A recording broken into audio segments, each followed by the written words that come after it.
नमस्कार, राम राम. ज्योतिबाच्या नावानं चांग बोलो एवढ्यासाठी म्हणत आहे. आज मी तुम्हाला ज्योतिबा देवाचे दर्शन घडवणार आहे. तरी हा व्हिडिओ शेवटपर्यंत स्किप न करता बघावा ही माझी सर्वांना विनंती आहे. आज आम्ही आमच्या बाळाचा नवस पूर्ण करण्यासाठी ज्योतिबा या ठिकाणी आलेलो आहे. आणि ज्योतिबाला नवस याचा केला होता आम्ही की गुलाल खोबरे त्याच्या वजनाबरोबर त्या ठिकाणी उधळायचे होते. त्यासाठी आम्ही एका दुकानदाराकडे जाऊन गुलाल खोबरे घेतले आणि बाळाला एका तराजूमध्ये वजन करायला बसवले. त्याच्या बराबरीने गुलाल आणि खोबरे घ्यायचे असते. त्यासाठी आम्ही दुकानदाराकडून हे सर्व साहित्य घेऊन पुन्हा नंतर थोड्या वेळाने आम्ही ज्योतिबा मंदिराकडे जाण्यास निघालो. आणि आम्ही सध्या आता दक्षिणी दरवाज्यात या ठिकाणी आहे.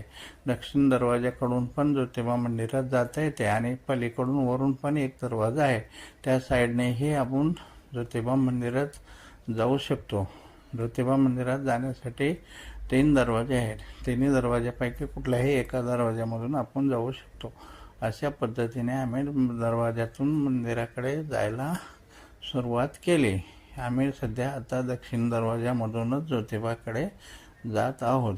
हे सर्व दुकाने वगैरे रस्त्यामध्ये येतात. हे दुकाने क्रॉस करून आपल्याला मंदिराचे गेट येते. त्या मंदिराच्या गेटमधून आतमध्ये जायचे असते.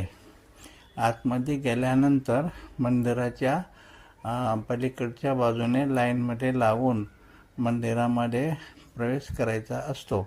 आता आम्ही लाईनमध्ये सध्या आहोत.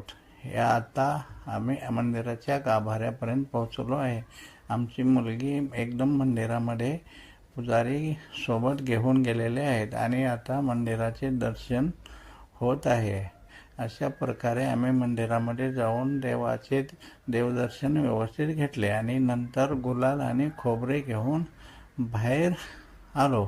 बाहेर आल्यानंतर आम्ही आमच्या चिमुकलीला पण खोबरे उधळण्याचा चान्स दिला. तिने पण खूप मजा केली. अशा पद्धतीने सगळे लाल भडक होऊन गुलालामध्ये रंगून गेले होते.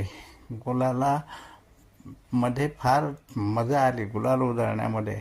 तसेच आम्ही सर्व मंदिराच्या चारही बाजूनेही गुलाल उधळायचा असतो.